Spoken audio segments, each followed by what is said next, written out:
Okay, I think we can get started. Thanks for joining us as we are kind of on the home stretch of this particular ECHO series. A reminder, as always, not to disclose any PHI during your case discussions. Here's the usual information about assistance from Rick, from Claire, and from me as well. Our usual slide about cardio. And we have a great presentation this morning. Ian Neeland is the Director of Cardiovascular Prevention here at University Hospitals and also co-director of our Cinema Center, which stands for Center for Integrated and Novel Approaches to Vascular Disease. He will be our discussant, as well as Chris Taylor. And I'm going to be presenting a case as well as Nate as well. So these are our disclosures, no changes from last week. And Ian, the floor is yours. Take it away. Thank you for joining us this morning. Well, thank you for having me, and it's always a pleasure to be here with the ECHO group. So today I'll be speaking about methods for assessing cardiovascular risk, and it's a relatively clinically focused discussion, but I think it'll provide a lot of good context in terms of both from a provider and patient standpoint, how we assess risk in cardiovascular disease in 2023 and how to understand some of the tests that we do and to inform our patients and the public about their heart disease risk and what we can do to prevent that and to mitigate that. So the learning objectives are here listed. First, we'll discuss the use of coronary calcium scoring for identifying cardiovascular risk. Next, we'll list and describe novel cardiovascular markers and their potential use in primary care. And then we'll finish off a little bit about describing newer methods for assessing cardiovascular risk in minority populations. So cardiovascular risk really needs to be understood in the context of a timeline, and risk starts even when before a person is born. In utero, the environment, the epigenetics related to maternal health, fetal health, genetics all plays a role into one's predisposition for developing cardiovascular disease. And then early on in development and in childhood is when, usually children start to develop or are predisposed to developing risk factors.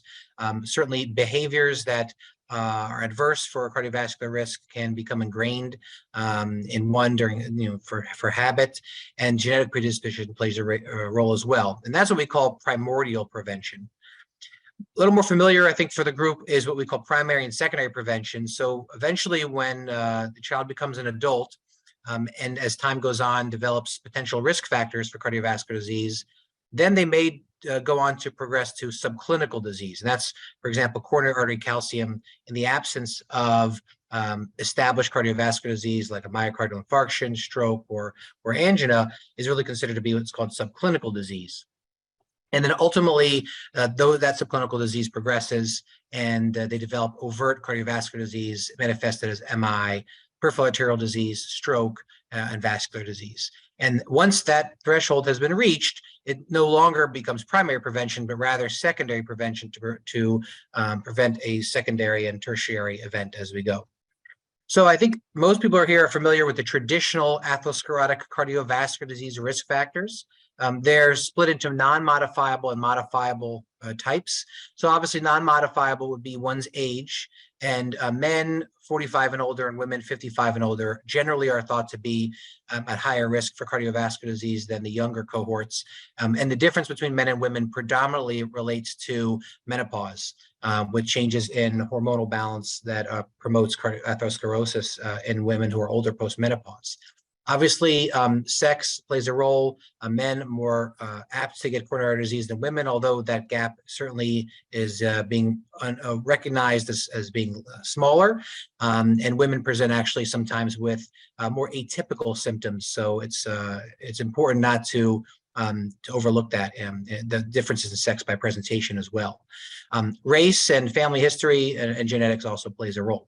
Now, modifiable risk factors is where we can really make the biggest difference for our patients. Certainly in the primary care setting, everyone is familiar with reviewing and going over these risk factors, both screening and intervention. And they include obviously high cholesterol, and not just high cholesterol in general, but different lipid subclasses can actually inform cardiovascular risk. And I think we'll touch upon that in the slides as well.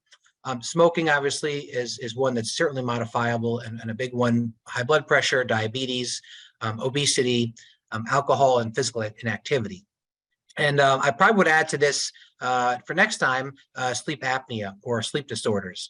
In fact, the American Heart Association updated their Life's Simple 7, which is, it was initially described as the 7 kind of behaviors or conditions that one needs to address to prevent cardiovascular disease. And they just added now Life's Essential 8, the 8th being sleep disorders and especially sleep apnea. So that's another one that's actually to some degree modifiable at this time. So the way that we understand cardiovascular risk first in the clinic, and the very first thing we'll do for a patient who has not had established cardiovascular disease is in the appropriate setting of patients who are over 40 years old, perform a pooled cohort equations risk assessment. And that's a risk calculator that's available freely online or via the app here, ASCVD Risk. And this was a project that came out of a joint American Cardiology, American Heart Association project with several investigators across the country who pooled 5 different population-based cohorts together to try to better understand and be more generalizable about cardiovascular risk over time. Originally, right, people used to use the Framingham risk score. I'm sure many of you are familiar with that. And that was based on the Framingham cohort, which is a single cohort out of Massachusetts, which the major limitation was that it was almost exclusively older white people. And so we didn't have a good continuum of risk for younger individuals, and we didn't have a good continuum of risk for race ethnicity. So the pooled cohort equations, or PCE, really was addressed and designed to address that issue. So what it does is gives you a 10-year risk of ASCVD, which is defined as myocardial infarction, stroke, or cardiovascular death, by inputting several risk factors, including age, sex, race, total and HDL cholesterol, systolic blood pressure, hypertension status, diabetes status, and current smoking status. And what that does is primarily gives you a 10-year risk number of that, what would be predicted based on your risk factors using the predictive equations from these cohorts. It'll also sometimes give you a lifetime ASCVD risk, which there's some data behind that as well. And then certainly one thing I find very interesting and helpful is what the potential risk would be with optimal modifiable risk factors. So for example, you can see here on this slide, going from 18.2% to 9.6%, basically cutting it in half with modifying this person's risk factors, which can be very powerful, I think, for patients. Next slide, please. Now, the one caveat, or several caveats, but one of them is to discuss is the PCE may overestimate risk in some and underestimate risk in others. So the calibration at the extremes of risk can be somewhat off. And therefore, this came out originally, there led to criticism that this may actually increase the uses of statins, for example, in millions and millions of people that previously had not been indicated, so to speak, for statin because it was overestimating risk. But nowadays, we have other risk markers and other factors that we can utilize to help redefine and to be more accurate and specific with risk. And this includes basically additional tests to refine the risk assessment. This is a statement that came out of the use of risk assessment tools to guide decision-making from several of the investigators who worked on the pooled cohort equations. And I just wanted to read this because I think it's helpful to kind of understand how to put these tests into context, when they're helpful, when they're not helpful, and why we should be or should not be doing them. So this statement says that recognizing the imprecision of CVD risk prediction and the uncertainty clinicians and patients can encounter regarding potential benefits of drug therapy for an individual patient at borderline or intermediate 10-year ASCVD risk, so additional testing is reasonable, right? So often you'll see patients who are, let's say, 50 years old, they may have hypertension, prediabetes, maybe a family history, but they're really at the borderline, and whether or not to start statins, whether you as a clinician or a provider feel like that, or they as a patient have read up on the internet that statins are bad for you, it becomes a sort of a difficult situation because it's not obvious and clear that the benefit would be great and the risk potential outweigh the benefit. And so that's where additional testing can come in. So in general, identification of subclinical atherosclerosis, such as coronary artery calcium, rather than using a serum biomarker is preferred, because it actually demonstrates two things. One, you actually see documented atherosclerosis and the process of atherosclerosis that's occurring in vivo. So that's a very powerful tool and motivator, I think, for patients as well. And two is that the evidence backs it up, that we have a great body of evidence showing the superior utility of atherosclerosis disease assessment with coronary calcium over serum biomarkers and, frankly, many other tests as well, such as carotid intimal thickness or carotid plaque burden assessment, is much more powerful than any of those that we have. And so that's why often I'll see, in the community, people will do these screening fairs with carotid IMT. And, if you're going to do a screening fair, probably do it with coronary calcium if you're going to pick something, because it really is the most effective and most informative risk test that we have. The other ones are much weaker. So let's talk about this first objective. So coronary artery calcium scoring, if you're not familiar with it, was initially founded or started in 1992 by this Heart Check America program, and then really was taken up by the NHLBI from NIH in several cohorts, including MESA cohort, as well as in Europe, the Rotterdam study and the Heinz-Nixdorf recall study. And what it is a very low dose radiation scan without contrast. It's only 1 millisievert, which is about the same as a transatlantic flight. And what it can show you here is in cross-section, you can actually document and quantify the amount of calcification in the coronary arterial bed. And you can look at all three of the epicardial coronary arteries and have a total score. And the total score is really important because that will help define risk. So this patient has, you see that one little tiny dot of white in the heart. I don't my pointer's not on. I can't do a pointer, I guess, but there's a little tiny white dot there on the kind of the 2 o'clock position of the heart. That's a little bit of calcium. There's some more calcium here. You can see now coming off a coronary artery. And then here you can see that the entire artery, the left anterior descending artery, is kind of full of calcium. And so obviously this patient will have low, somewhat medium and high calcium score when you tally it all up. So the concept that coronary calcium can be a good risk predictive tool was first described by DeTrano and colleagues in New England Journal here in 2008. So it's been around quite a while. And as you can see here, that if you stratify patients by their coronary artery calcium score, they're on the left from 0, 1 to 100, 101 to 300, and over 300. And then you look at their risk, their hazard ratio for a major coronary event or any coronary event, defined there on the bottom of the slide. You can see a significant risk gradient between going from a score of 0 as the reference group to a score of within 100 of almost 4-fold to up to 7-fold or higher risk for coronary artery disease.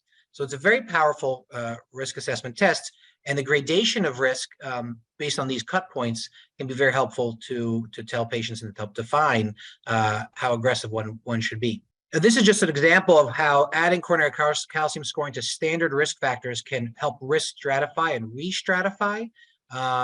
So for example, if you look at total coronary heart disease there on the left graph, if you would just use Framingham risk score, that's FRS, and you can see that a risk score from 0 to 6% all the way up to 20% or more gives you an event rate per 1,000 people between 1.1 and 2.5. But if you would add coronary artery calcium to that, you can see substantial redefinition of risk all the way up to 20 to 33 events per 1,000 person years. So it really does help to stratify and provide additional information beyond the standard risk calculator. In this case was Framingham. Nowadays, contemporarily, it's the PCE, pooled coronary equation, but the concept's the same, that coronary calcium can be extremely powerful in those to risk stratify for primary prevention and determine preventive therapies. And as I mentioned before, when you test the coronary calcium score with other known risk markers and tests, such as IMT, that's carotid intimal medial thickness, FMD is a brachial arterial dilation in the arm, CRP, which we're very familiar with, C-reactive protein, FH is family history, and ABIs is anchial-brachial index, which is used to screen for peripheral arterial disease. You can see that the Framingham risk score plus coronary calcium there in that red line is far and above have better discrimination for ASCVD than any other cardiovascular risk factor. So that's why it really is the gold standard for risk assessment beyond the PCE when one needs, and is not sure based on PCE how they should proceed with risk assessment and intervention.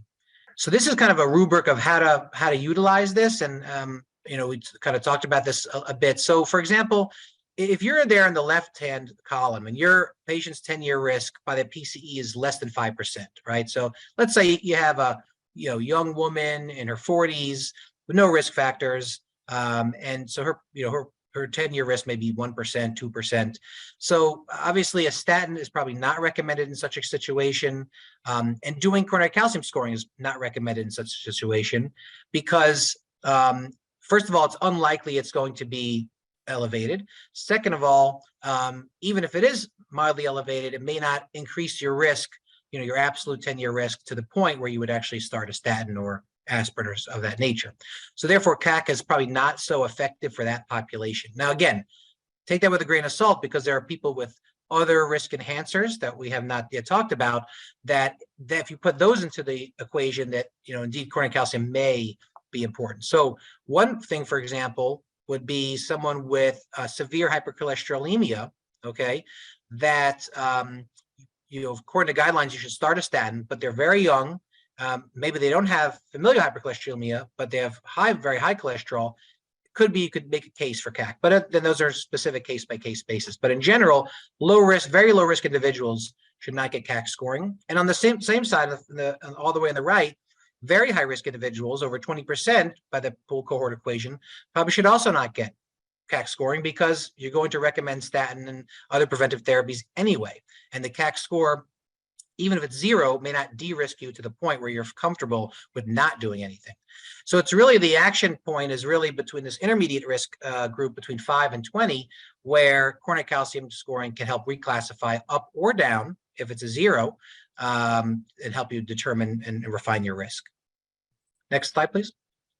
All right, so let's talk about some novel markers and their potential use in primary care. As I mentioned, risk enhancers. Next slide, please.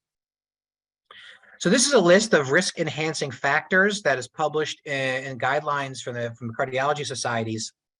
And, it's a list, but there's no, as you can see, there's not like a number next to them is saying this is more impactful or informative than this one. This is the hazard ratio for this one. So it's really just a list that one would utilize and use clinical judgment in terms of, does this patient have one or several of these in the setting, for example, of otherwise low PCE that maybe should help up risk this patient and maybe be more aggressive, adding a statin, for example.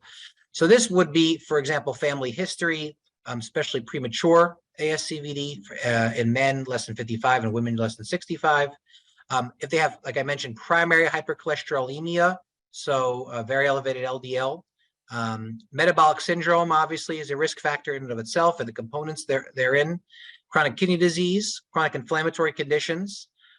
One thing I think maybe we overlook quite a bit is related to female risk factors for such as premature menopause or pregnancy-associated conditions like preeclampsia. There's high-risk ethnicity, such as South Asian ancestry, and then there's a host of lipid biomarkers that can be utilized outside of the basic lipid panel that can help redefine risk. First of all, the hypertriglyceridemia within the basic lipid panel can be helpful. It's probably the second thing I look at beyond the LDL cholesterol when I'm doing a lipid panel. I generally ignore the HDL in most cases, and we can talk about why another time. And then if measured, high sensitivity CRP, Lp(a), which is becoming more in vogue to measure and to understand because now we're actually developing compounds to reduce Lp(a) in the population. There's 2 trials. One, I think, just closed to enrollment, and one is just getting underway, and we're actually going to have it at university hospitals. We're a site for the trial from Amgen. Elevated ApoB, which is related very much to LDL, and then ABIs, as was mentioned before, for PAD screening. Next slide, please. So I just want to spend one moment to kind of conceptualize how, like, for example, particle testing for LDL particle number may be more informative beyond the LDL cholesterol content and concentration. So these are two patients, left and right. They have the identical LDL cholesterol, LDL-C number, 110 milligrams per deciliter. But one has what's called pattern A, and one is called pattern B.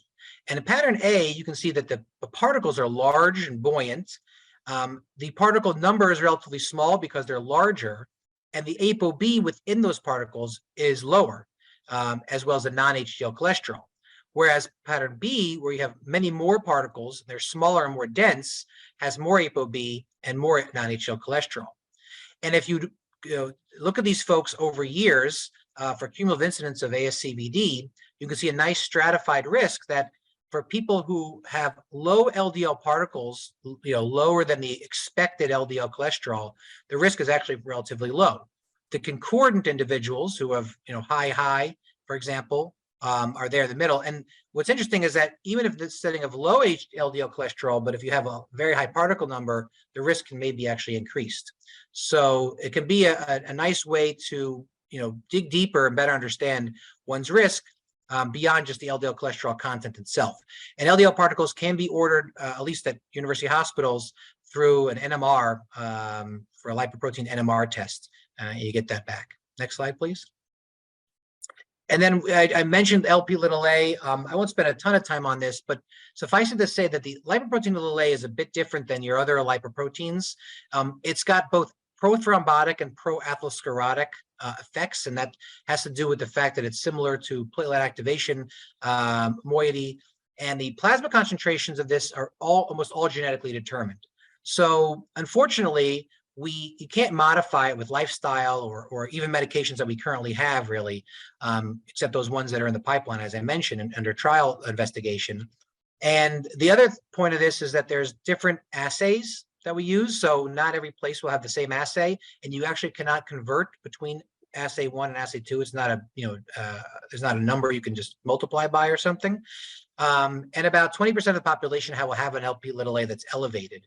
But what we do know is that from a Mendelian randomization standpoint, that if you look at individuals with either 0, 1, or 2 variant alleles of LP(a), which defines higher LP(a) concentration, that the odds for coronary heart disease is significantly increased from 1 to 4. And so this is why LP(a) is becoming increasingly thought of in folks who have early family history, early MI, in the absence of maybe other risk factors or thrombosis that's other vascular beds. So that's the person to kind of consider LP(a) in. And again, we have a trial here at UH that if you do have a patient that you want to consider for a trial, then let me know. I'll be happy to take a look. Next slide, please. And so the question is, do these risk-enhancing factors enhance risk estimation?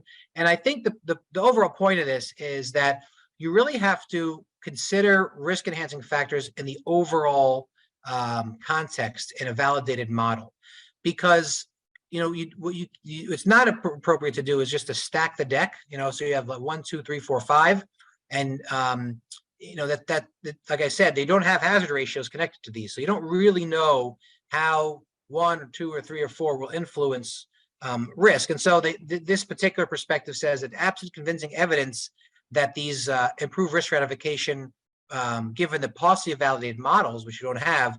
So again, clinicians should continue to rely primarily on the PCE, understanding that risk estimates represent probabilities. So what I would say is use these risk enhancers with clinical judgment, and they're not to be used in sort of a calculator way, rather as to use your clinical judgment and try to see, well, this patient may have multiple issues and family history, and therefore we should be more aggressive.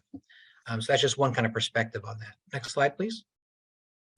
Okay, so we'll finish off talking about some newer methods for minority populations. Next slide. So these are several papers that came out to discuss the variability and potential differences when assessing cardiovascular risk in minority populations. The one on the top from Circulation states that the higher prevalence of traditional cardiovascular risk factors may underlie earlier onset of CVD among African Americans. So certainly it's a population of patients that one needs to consider for aggressive screening and intervention, given the higher risk. generally. And then there was a nice paper that came out of the Dallas Heart Study that looked at racial differences in cardiovascular biomarkers. And one difference, for example, is that African-American patients tend to actually have better cholesterol values than whites. So lower triglycerides, lower LDL. Yet they tend to actually have a greater burden of hypertension and diabetes. So, there are these differences in the population that is not an absolute number, I guess is what I'm trying to say. So, it becomes more of an art sometimes than a science when looking at different populations and how to apply our risk calculators. But we do have now the risk calculator that includes a substantial amount of Black patients, and that's very helpful to help define risk. And you can see here that differences in estimates for 10-year ASCVD risk in Black versus white individuals with identical risk factor profiles shows that there are race-related variations in clinical recommendations potentially because there are divergent risk scores by that, even though they have the same risk factor profile. So again, there's actionable wise, there's no specific recommendations I can give or give, but it's important to recognize the variation and to understand that certain populations are at higher risk than others, even despite identical risk factor profiles.